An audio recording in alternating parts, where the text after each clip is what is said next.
அன்புக்குரிய எனதருமை போட்டித் தேர்வு அலுவலர்களே, இன்று ஒரு தகவல் பகுதியிலே இன்று நாம் காண இருப்பது என்னவென்று உங்களுக்கு தெரியும் அல்லவா? கடந்த பதிவிலே உங்கள் எல்லாம் வினா எழுப்பியிருந்தேன். கைக்குட்டை, கைக்குட்டை என்ன வேறுபாடு என்று கேட்டிருந்தவங்கள வந்துக்கா. கைக்குட்டை காதல் கடிதம், இந்த பாட்டு வரி எல்லாம் கேள்விப்பட்டிருப்பீங்களா வந்துக்கா. கைக்குட்டையா, கைக்குட்டையா?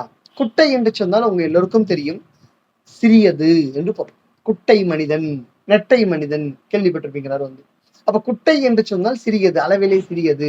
கை குட்டை ஒற்று மிகாமல் எழுதினால் குட்டையான கை என்று பொருள்.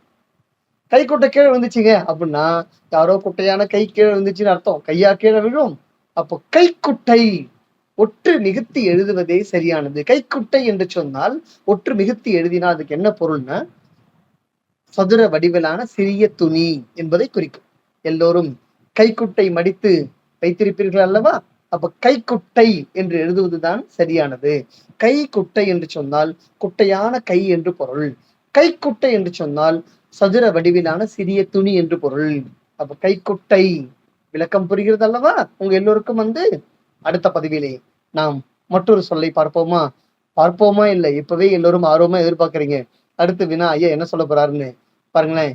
கைத்தட்டா, கைத்தட்டா எது சரியானது? எது தட்டு, எது கைத்தட்டு? அப்ப ஒற்று மிகாமல் வெறுமனே கைத்தட்டு என்றால் அதுக்கு பொருள் என்ன? கைத்தட்டு என்றால் பொருள் என்ன? எல்லாம் கமெண்ட் சொல்றீங்களா? பாருங்க, தமிழை இன்னும் நாம் பிழையின்றி எழுதுவதற்கும் பேசுவதற்கும் நிறைய சொற்களை கற்றுக்கொண்டே போகலாம். சரிங்களா? ஏன்னா நிறைய பேர் கைபேசி பயன்படுத்துறீங்க. கைபேசியா, கைபேசியா? அதை அடுத்த பதிவிலே உங்களுக்கு நான் சொல்றேன். இந்த பதிவிலே உங்களுக்கு சொல்ல விளக்கம் புரிந்தது. நான் கேட்ட கேள்வி கைத்தட்டு, கைத்தட்டு. இதுக்கு மட்டும் விளக்கம் சொல்லுங்க.